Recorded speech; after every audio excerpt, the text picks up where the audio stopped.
This is CBC Nova Scotia News. Tonight, a pay raise in store for teachers. They'll vote soon on a new contract tonight. We can tell you what's in it. Unfounded and disruptive. That's what police are calling the recent false threats against some Halifax-area schools. And Loblaws boycott will meet some Nova Scotians who say they're fed up, plan to avoid the superstore, no frills, and shoppers for the next month. Temperatures on the cool side as we enter the month of May, but for much of Nova Scotia, we'll see that improve just a bit for your Thursday. I'll have your full forecast just ahead.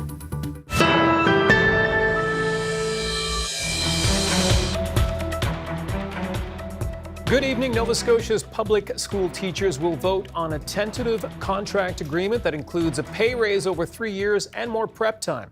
That's according to a summary of the agreement that was shared today with teachers and obtained by CBC News. Michael Gorman joins us now live with more of the details. Good evening, Michael. Good evening, Preston. The first year of the agreement would see a 3% wage increase as of August 1st, 2023, and it would include retroactivity. There would be a 0.5% increase on July 31st of this year. The deal's second year includes another 3% increase, followed by a 2% wage bump in the final year. Before the first year's wage adjustment happens, all wage grid levels would go up by 2.5%. Prep time would be boosted to 15% of a teacher's instructional time. That's up from the current 12%. Teachers will be able to bank missed prep time when they have to fill in for a colleague. We've heard lots of concerns, Preston, from the union about violence and mental health challenges in schools, and this deal nods to those concerns. There's a commitment that each school site would have a school counselor assigned to it on a full-time basis by July 31st of 2026. The union and government have both talked about the need to increase the size of the workforce, and this contract would take steps toward that. The employer would have to strike a committee with union representation that is dedicated to exploring recruitment and retention. Recommendations from the committee would be due within a year of the contract being signed. Teachers' union members are scheduled to vote on the offer on May 22nd. Preston? Thank you, Michael. That is the CBC's Michael Gorman live for us in the newsroom tonight. Well, police in Halifax say their investigation into a slew of threats made against some schools in the area in the past few weeks is tying up resources. Meanwhile, the Halifax Regional Centre for Education issued a statement to families saying the incidents have needlessly caused fear and anxiety. The CBC's Marie Adsett reports. The Halifax Regional Centre for Education says threats were written on paper and/or on bathroom stall doors. They confirmed Millwood High School, Park West School, and Halifax West High School were all dismissed early this week in response to the threats. But police say so far the threats have not been founded. At this point, we've attended on a number of occasions and found nothing that would give us concern for the safety inside the school.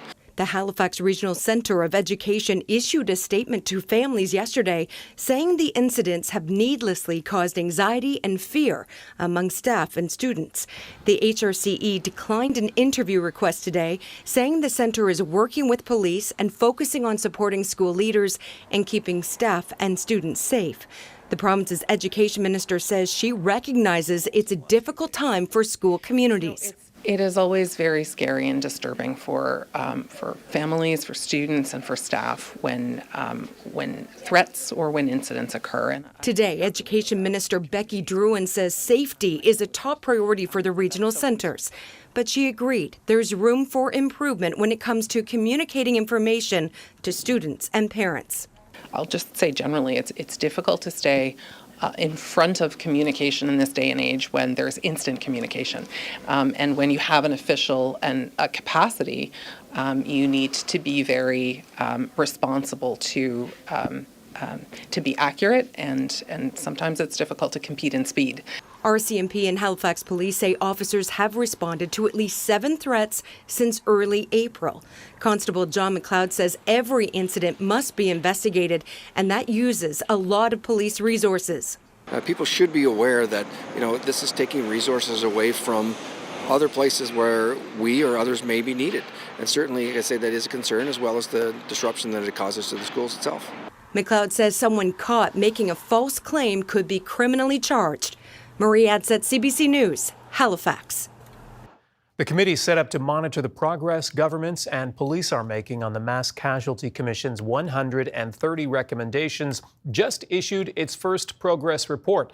Now, the report does not judge the pace or of that progress or comment on what's been done so far. The commission was created to examine what led to the worst mass shooting in Canada. 4 years ago, a gunman killed 22 Nova Scotians. The shooting spree began after the man assaulted his common-law partner. 2 weeks ago, then Justice Minister Brad Johns said he did not believe one of the major findings of the commission, that intimate partner violence is an epidemic in Canada. The woman who speaks for the Progress Monitoring Committee was asked what she thought of John's statement and whether that attitude had any impact on how the province is progressing on its recommendations. It was good to see the Premier of the province immediately support what the final report had said, that it is an epidemic. Any concerns that that attitude by the previous minister in any way affected the ability of his department to move ahead on any of the recommendations in the Mass Casualty Commission report? Nothing I have seen would indicate that that particular viewpoint colored any of the efforts by the province in that field.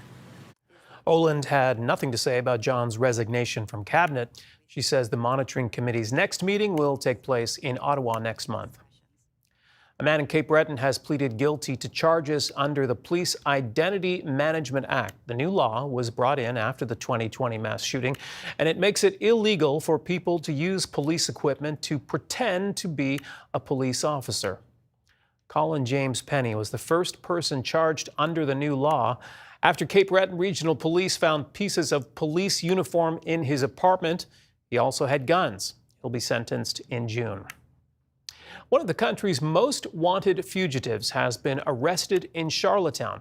Michael Beebe was taken into custody last night at a business in the city. The 35-year-old man is wanted in connection with a murder in Toronto last summer, and the arrest came after Toronto police got tips that he could be in Prince Edward Island and contacted their counterparts there. Toronto police detectives will travel to PEI in the coming days to escort Beebe back to Ontario. Last week, they offered a $100,000 reward for information leading to his arrest. Nova Scotia's police watchdog says it found no grounds to believe Halifax regional police officer committed a crime when he shot a man in the leg. The officer was responding to a call of attempted murder in August of 2023, and after fearing for his own safety, shot the man in the thigh. CERT's director says the officer was lawfully engaged in his duties and used reasonable force against the man who was carrying a shot-off shotgun. Some delays are expected at St. John's International Airport this evening after a plane heading to Halifax went off the runway today. The airport authority says passengers and crew safely disembarked with no injuries. Transportation Safety Board says a Dash 8 charter aircraft operated by PAL Airlines overran the runway earlier today, and 2 investigators are on their way to look into the incident. The authority says a runway was forced to close and operations are being assessed. Passengers traveling this evening should check with their airline. Nova Scotia Power wants another rate increase, this one to cover storm damage last year. Nova Scotia Power says it spent $32 million last year preparing for and restoring damage caused by severe storms, but approved rates only covered 1/3 of the cost. This week, the company applied to the Nova Scotia Utility and Review Board for approval to charge ratepayers the difference, $22 million starting in 2025. Nova Scotia Power says it's dealing with increasingly severe and expensive storms due to climate change. And as a cost of service, the utility is entitled to recover it from ratepayers. This application is separate from the $25 million the company wants to recover from ratepayers related to post-tropical storm Fiona in September of 2022.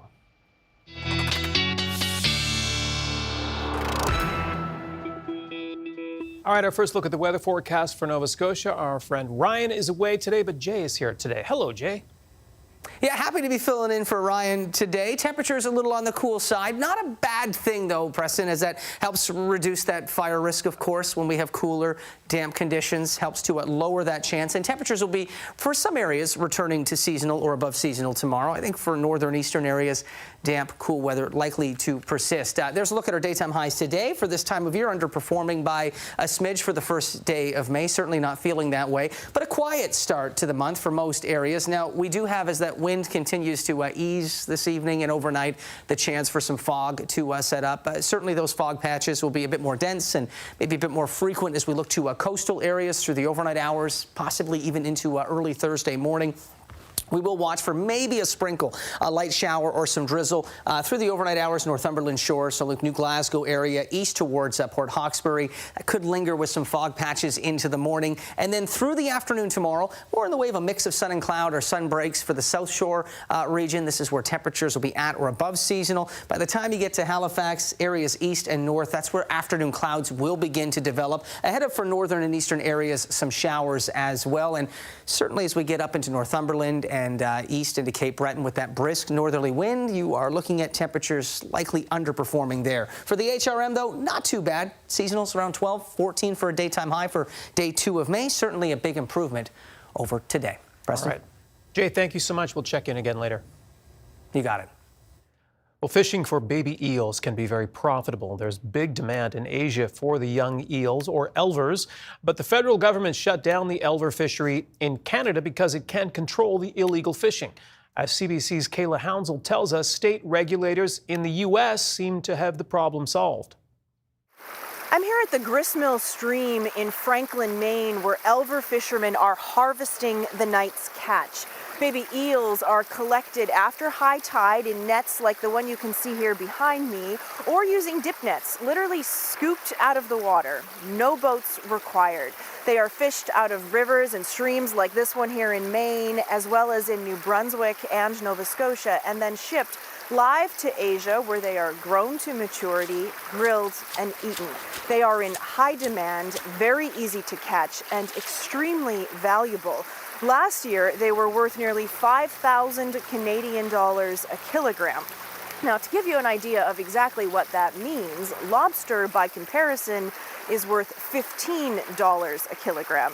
Yes, that's 5,000 compared to just $15. And because it is so lucrative, there have been a lot of problems in the Elver fishery, both here in Maine and in Canada.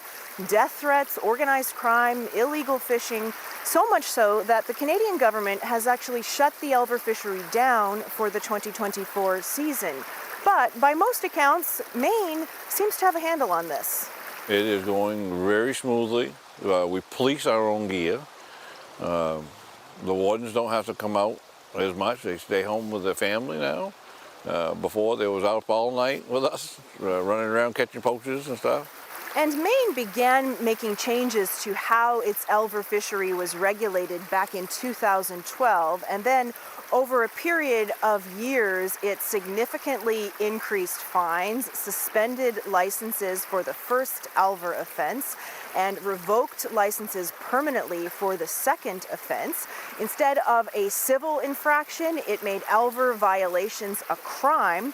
And it developed a transaction card, or a FOB, that allowed the state of Maine to track the harvest in real time.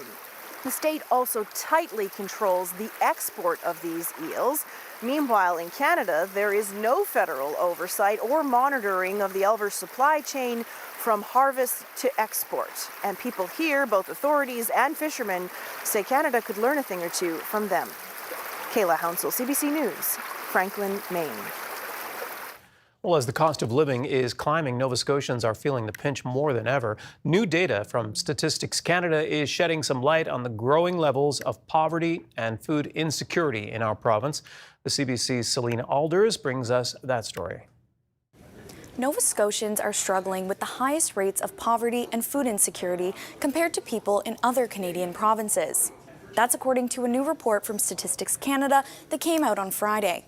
It looked at the time between 2021 and 2022. Poverty rates jumped by 52% during that time. In 2022, more than 13% of Nova Scotians were living below the poverty line. That's up from about 8.5% the year before. People from marginalized communities, seniors, and children are the most affected. That's in line with what one community organization in Preston Township is seeing. When I go in and I see the empty shelves, I know that there was a need. The Preston Area Food Network opened 3 community sheds last summer. They provide food and hygiene items to about 100 people per week, and the need is growing. We should have the essentials. It's just our basic right to get those things, so yeah. So why is this happening now? StatsCan cited a reduction in COVID-related income supports like provincial tax credits and social assistance. During the pandemic, there were also temporary changes to the federal employment insurance program that made it easier for people to qualify for EI. Those have now ended. That was enough to throw thousands of people into poverty and others deeper into poverty. Christine Saunier also pointed to inflation, the housing crisis, the cost of groceries, and low wages as contributing factors. We don't have living wages here. We don't have enough people working at decent jobs with enough hours in order to survive. Those are all things that our government could be addressing and have the resources to do. Nova Scotia did increase its minimum wage by 20 cents on April 1st. It's now $15.20 an hour, but Saunier says that's still not enough. Her group found that a living wage in Halifax would be $26.50 and in Cape Breton, $22.85. For her part, Simmons agreed that people are not earning enough money to make ends meet. A lot of people are working. They're out there working, but they're the working poor.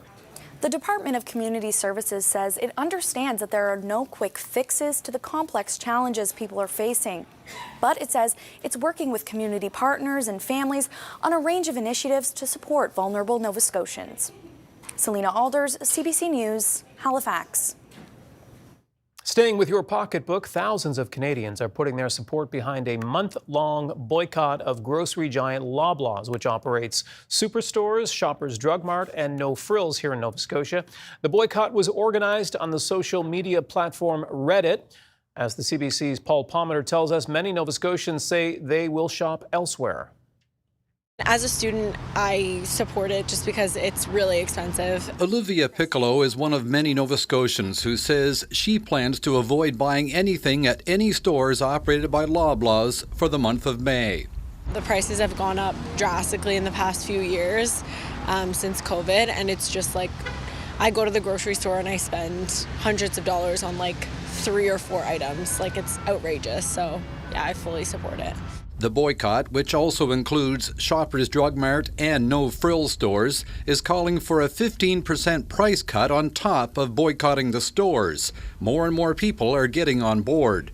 I've actually gone in to look for stuff at places like Superstore and Shoppers, specifically those two, and because I'm not close to like a No Frills or anything like that, and I've left because I know that there's a cheaper option somewhere else. Meanwhile, grocery shoppers are continuing to flock to local stores like Gateway to get better deals, and they aren't surprised about a boycott. I think that it's probably an excellent thing that they're doing, and boycotting is probably something the only way that people are going to pay any attention to what's happening in the world. So everybody's having hard times right now, so I think it's wonderful to boycott an idea to save money. While pricing is the biggest reason for the boycott, Loblaws has also had a number of controversies in the last few months that have drawn the ire of consumers. Loblaws' PR strategy hasn't been great. It's been awful, really. And the Competition Bureau hasn't really done its job to protect Canadians well against criminals, really. Time will tell if Loblaws will agree to lower their pricing as the month-long boycott continues. CBC News reached out to Loblaws, but did not hear back by deadline. Paul Palmer, CBC News, Cole Harbour. Well, the City of Halifax is considering some pretty major zoning changes that would be brought in under Ottawa's Housing Accelerator Fund. A volunteer group in Halifax supports that proposal. We're in a housing crisis. That means that we're in a housing shortage. And if the city can do things to allow people to provide for that shortage, to allow builders to build homes for those who are demanding more housing, then they should be allowed to do so as long as they go through a normal permitting process. It should all be as of right development. I'll talk to Joseph Kirby of More Homes Halifax. He's our newsmaker just after 6:30. The Provincial Education Department is consulting on some new rules around cell phone use in classrooms. Education Minister Becky Drouin told reporters today she wants a new policy ready for the upcoming school year.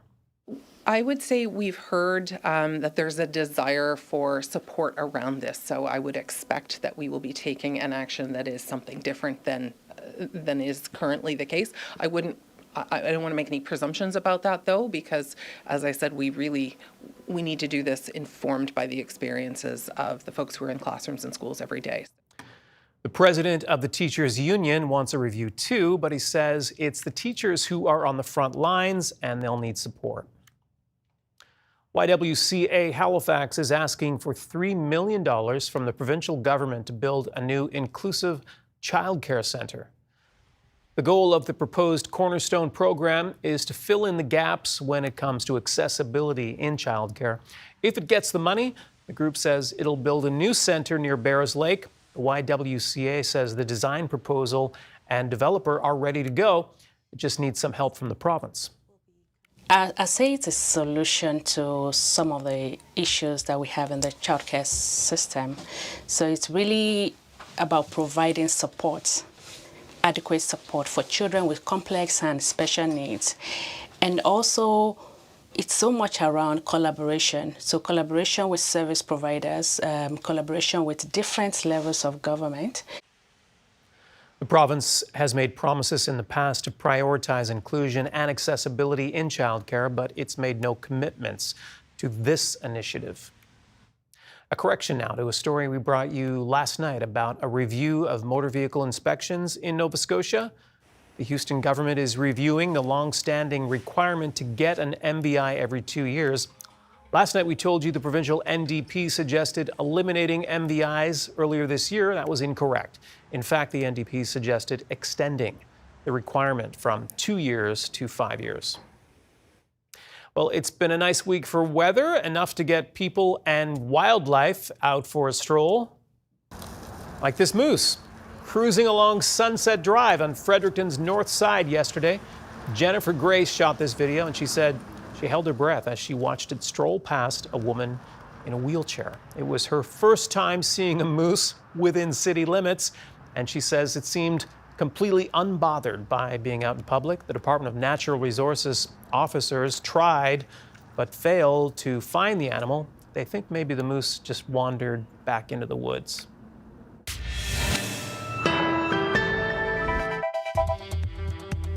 Coming up, police continue their crackdown on pro-Palestinian demonstrators at a number of universities across the U.S.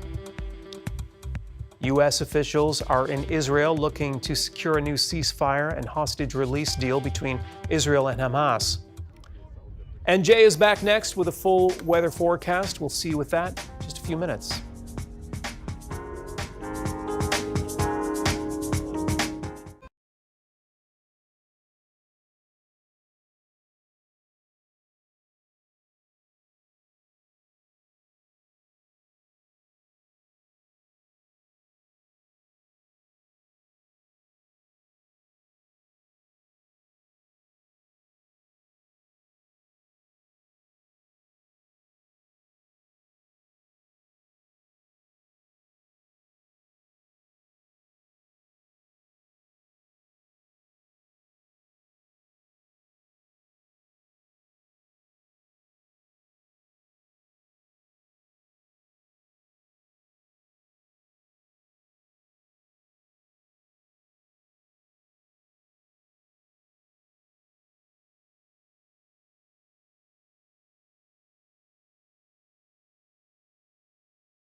Let's go back to Jay Scotland now for our full look at the weather forecast. Hello there, Jay.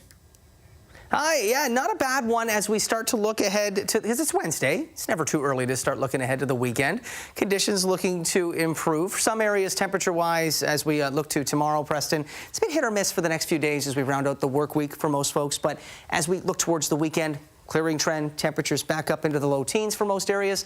Inland areas even warmer. Not a bad long-range outlook. Today, for the first day of May, certainly underperforming by a bit, temperature-wise. Cooler conditions, maybe a bit damp in places, and we do have a chance for some drizzle and some fog tonight as well. This is not a bad thing as we edge into the growing season. Also keeps the fire risk down, so no complaints when we have cooler and damp conditions, which I think as we look up towards Northumberland, eastern Nova Scotia, certainly into Cape Breton, much better chance for showers into your Thursday forecast. And I'll put that chance in a bit more widespread into Friday as well. Not a heavy soaking by any stretch, but any wet weather we get in May really does help as we head into the warmer months.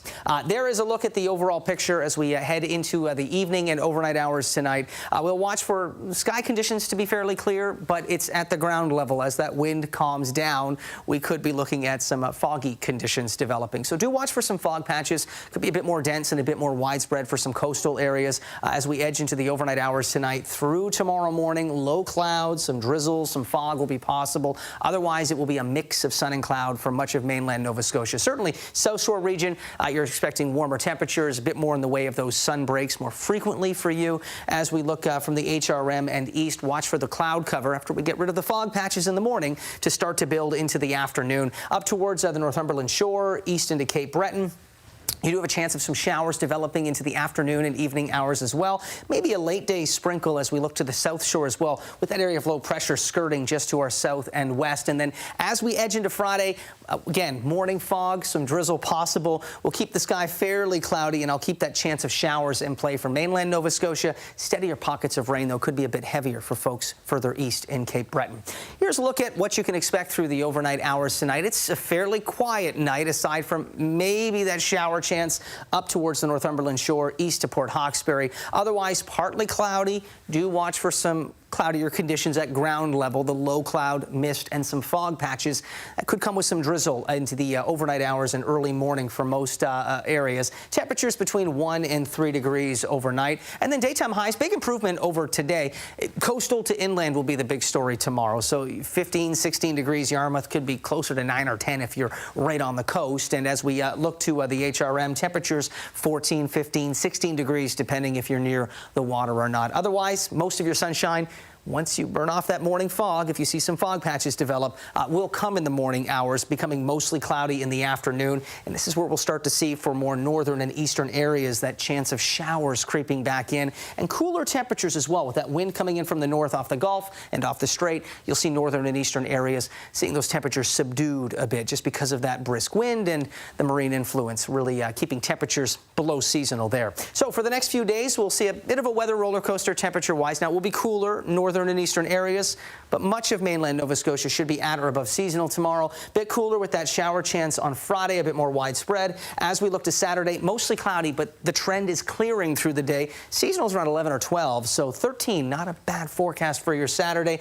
And we'll see more in the way of that sunshine returning for a decent weekend for our first weekend of May into Sunday, with temperatures for inland areas up into the double digits and a fair amount of sunshine as well. Next bet for, well, some wet weather will come on Monday, but a good mix of rainy days in the long-range outlook this time of year is never a bad thing. Preston? Not at all. Jay, thanks so much for that. You got it. Up next, I'll talk with Joseph Kirby about proposed rezoning changes in Halifax in anticipation of some pretty major housing funding from the federal government. That is our newsmaker. Stay with us. You're watching CBC Nova Scotia News.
Halifax Regional Council is proposing some major zoning changes that would be brought in under Ottawa's Housing Accelerator Fund. Ottawa is giving the city $79 million to build housing, provided Council loosens some existing zoning restrictions in order to build faster.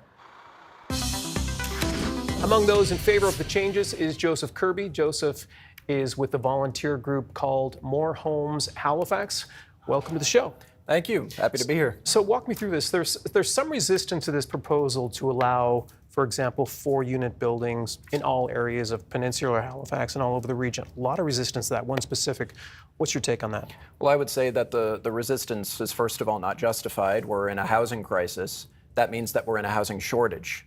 And if the city can do things to allow people to provide for that shortage, to allow builders to build homes for those who are demanding more housing, then they should be allowed to do so as long as they go through a normal permitting process. It should all be as of right development. And I don't see any good reason why you would resist. I mean, first of all, four units is incredibly modest, right? I mean, nobody's building gigantic towers or apartments, right? And that should, to me, that speaks to the not in my backyard position very strongly, that something this modest is being opposed. I mean, that just tells me that they would not be okay with doing anything to solve the housing crisis. We had a critic on the show earlier this week who said that this planning proposal with the $79 million, you loosen up the restrictions, it's way too ad hoc. First of all, he said there's no housing crisis in the first place. But he said that, look, if we wait for interest rates to come down, that will take care of the housing issues, that builders and developers will get building. That's what's holding them up, the interest rates, not the existing framework of zoning and planning rules. Sure. Well, I mean, lots of builders will cite interest rates, and that's absolutely true, that interest rates do contribute to it, but that's not, it doesn't follow from there that therefore, zoning policy doesn't also contribute to it. I mean, these are different things. A central bank imposing interest rates and a city government saying that you're not allowed to build housing in places. I mean, but if the issue is that if the interest rates are slowing down development, wait for the interest rates to come down. Don't mess with the existing zoning bylaws. Well, waiting for the interest rates to go down is good, but that doesn't mean that we shouldn't change the existing zoning bylaws if it's shown that the existing zoning bylaws are contributing to the problem. And there's a general worry, I think, among many that that this zoning reform, that the changing in the neighborhood would just sort of change the character of sort of classic Halifax neighborhoods. Does that concern you? Well, I mean, it depends. So when it comes to allowing people to build homes, that's because that's what people with my position are saying. They're saying to allow people to do it, right? They don't want to force people to do it. We just want to allow people to do it. So if you allow people to do it, when it comes to the market demand, whether or not a neighborhood character is changing is going to be based on what people are demanding anyway, right? So it's not like I'm for or against the neighborhood character changing. It's just like whatever people want. That's just how it is, you know? Will you be attending the public information session of these hearings? I intend to, yes. What do you want to say to them? Oh, I would like to say that you've been insufficient. I just say the same thing to them as I always say to them when I go to the public hearings, which is that I believe that imposing these zoning restrictions on basic needs like housing, for example, they do it with other things too, like they had a hearing about a grocery store the other day, is what I would just say the same thing I'd say to them. I'd say you have no justification to impose what I would consider, and this is metaphorical language before I say it, a temporary blockade on people's basic needs until somebody who is never going to access the housing that other people are demanding says that it's okay. To me, that unjustifiably limits your right to freedom of association, bodily autonomy, and your property rights. Is it a blockade, though? I mean, really? What we're experiencing right now is population boom. Yes. We need more housing. But at the same time, you can't just rush ahead with that until you've got the infrastructure, until you've got planned transit around all that stuff. Sure. I mean, what do you make of that? I mean, you got to wait for the infrastructure, right? Focus on that? Well, yeah, focusing on the infrastructure is very good too. You know, I completely support any new funding that goes into infrastructure and, you know, sewer capacity and things like this. But I mean, once you have that, the city shouldn't, you know, this is kind of what I don't like about this conversation. Not with you, but just the debate generally is that there's this kind of like pivoting that always happens where if somebody says, I think you should be allowed to do something, and then somebody else will say, well, yeah, but what if you can't do it for X, Y, and Z reasons? And it's like, well, sure. I mean, then you should address those X, Y, and Z reasons. But that doesn't mean that therefore the government should not allow somebody to do the thing once you have completed it for X, Y, and Z reasons, nor should it mean that somebody shouldn't be allowed to do something even if they don't have the capacity to do it in the moment, you know. Joseph Kirby, I appreciate your thoughts on that. Thank you. Thanks for coming in. Thanks. You have a good one.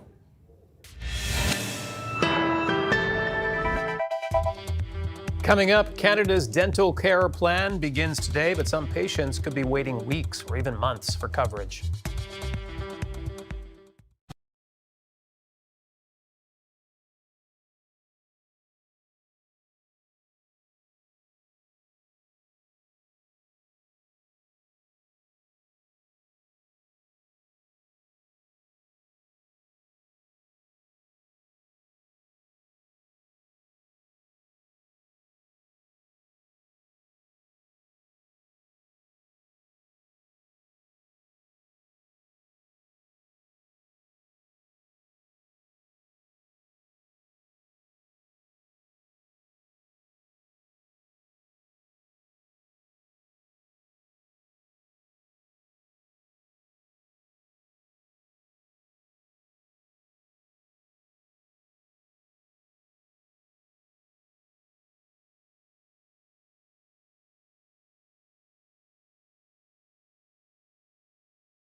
Welcome back. The number of arrests made at university and college campuses across the U.S. is climbing as protests over the Israel-Hamas war continue. CBC's Paul Hunter is in New York, where police arrested about 300 people last night. Yeah, I'm outside Hamilton Hall at Columbia University as well. You know, there's the front gates to the university. This is precisely where last night police came in force to disperse the demonstrators. Today, the demonstrators returned, but just temporarily. Carrying placards that read "No cops on campus," fury This afternoon, over yesterday's decision by Columbia University to request that police move in to clear protesters out, and as well the university's request that police now maintain a presence for the next 2 weeks to keep demonstrators away until after graduation ceremonies here in the middle of the month.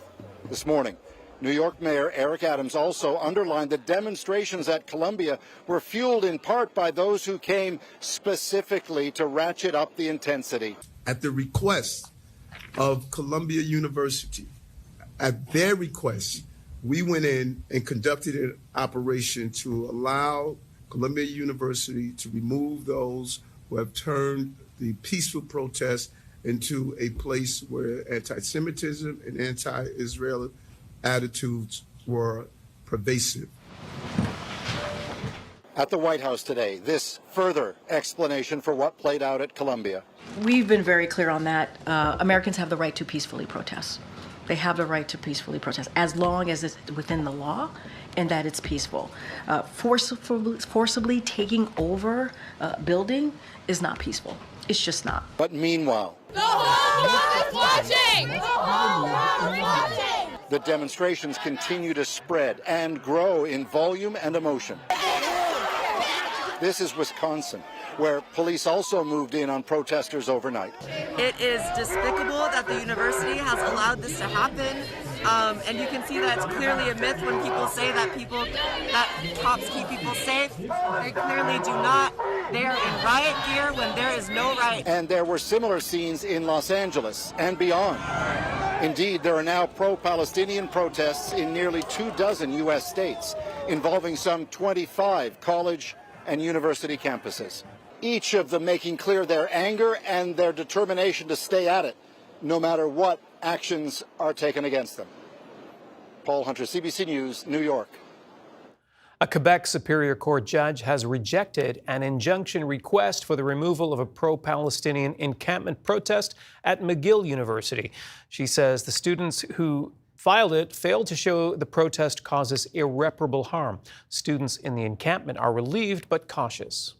We were expecting it to be rejected, so yeah, we're very, very happy. If they do not listen to the injunction, I think that says a lot about them and their lack of respect for student voices. The encampment protest has been in place since Saturday and has been growing. Protesters have said they are determined to stay put until the university divests from companies with business interests in Israel. The university says some protesters are not affiliated with the school and wants the encampment to come down immediately. The U.S. is stepping up pressure on both sides of the Israel-Hamas war to agree to a ceasefire deal. Secretary of State Antony Blinken is in Israel, and he says there should be no delays, no excuses in reaching a deal that would bring the Israeli hostages home. We're determined to get a ceasefire that brings the hostages home and to get it now. And the only reason that wouldn't be achieved is because of Hamas. Blinken met with top Israeli officials, including President Isaac Herzog and Prime Minister Benjamin Netanyahu. While pressuring Hamas to accept the latest ceasefire proposal, Blinken continued to discourage Israel from launching a full ground assault on Rafah.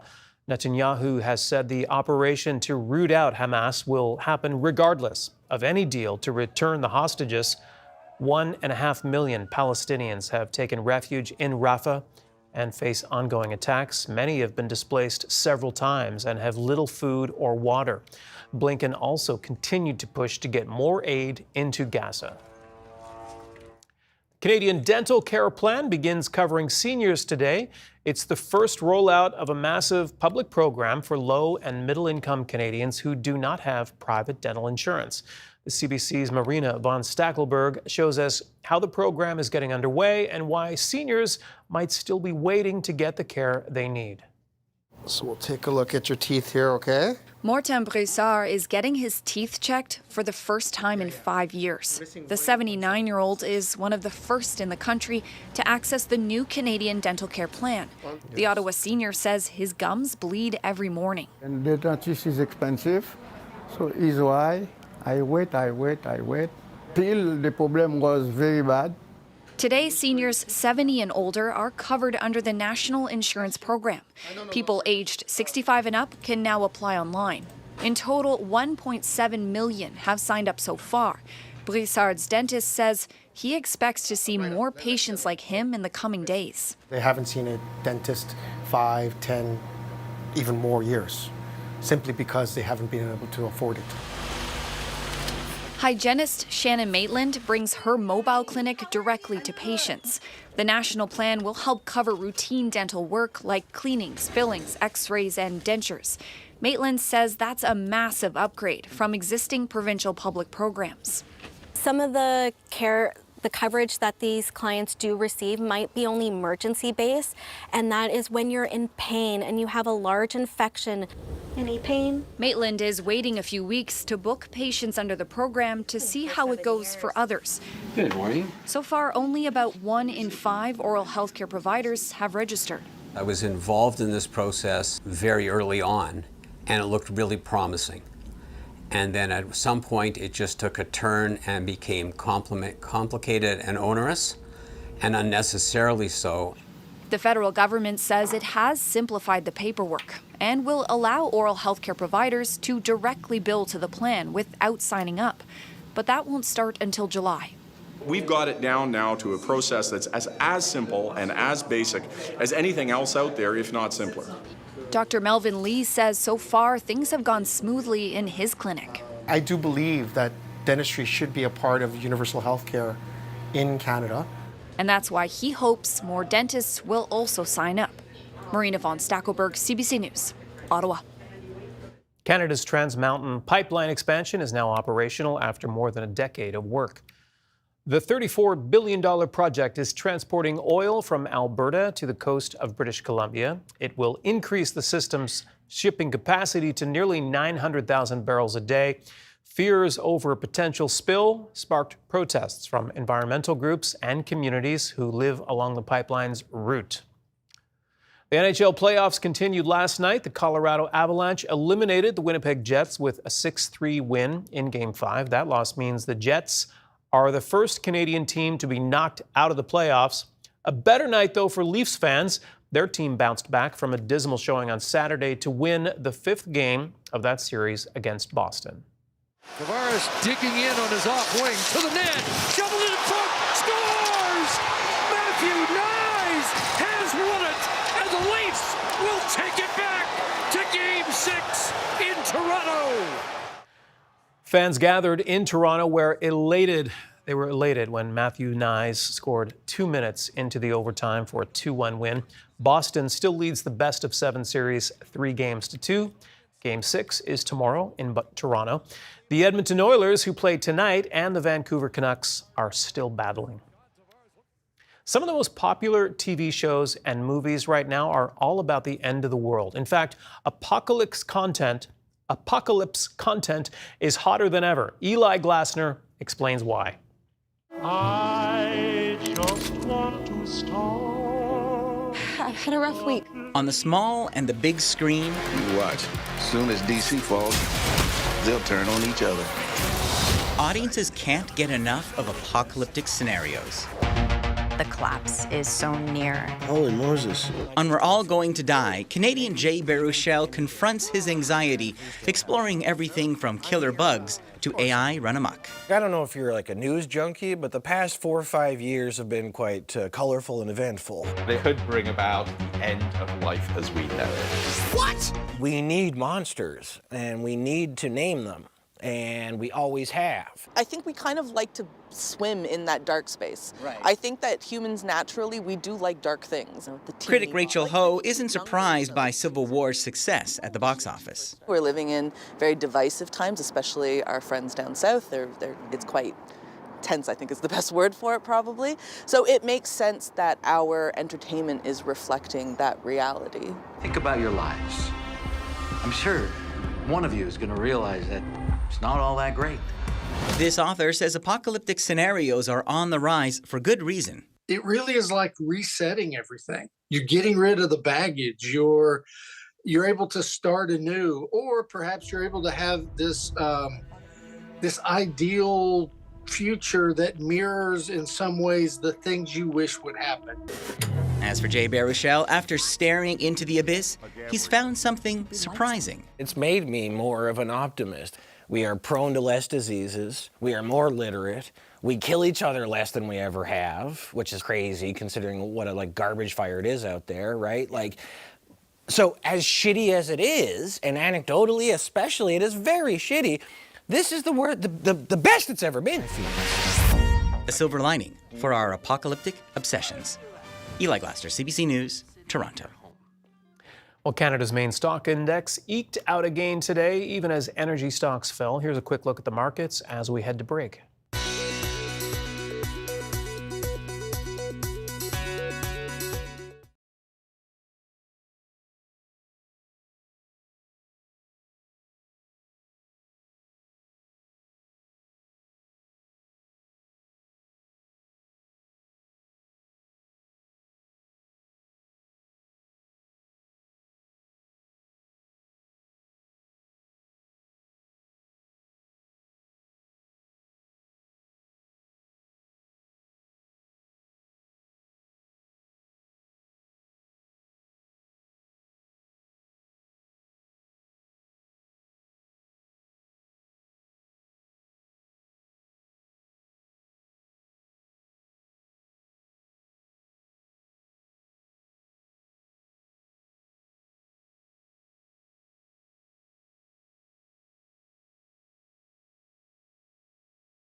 All right, before we sign off for the evening, let's go back to Jay Scotland with a final look at the weather forecast. Hello there, Jay.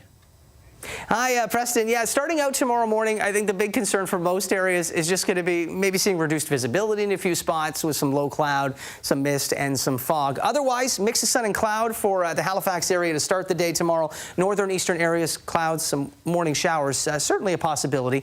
Better chance for those in the afternoon. So once the fog does burn off, mix of sun and cloud, temperatures 3-4 degrees.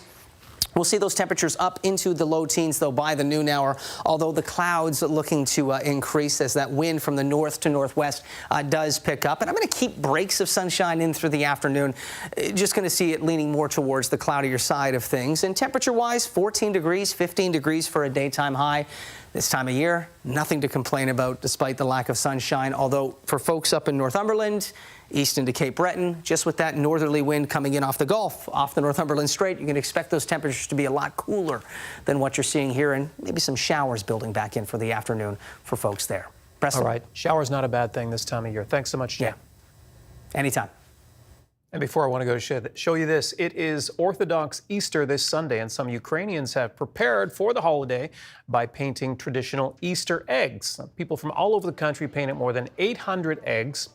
Organizers held the event to support Ukraine's bid to add this activity to UNESCO's World List of Intangible Cultural Heritage Elements. A professional painter at the event said making the eggs is more important than just a craft to her. This raises her spirits during the war with Russia. That's going to do it for us. Thank you so much for watching. We'll see you next time.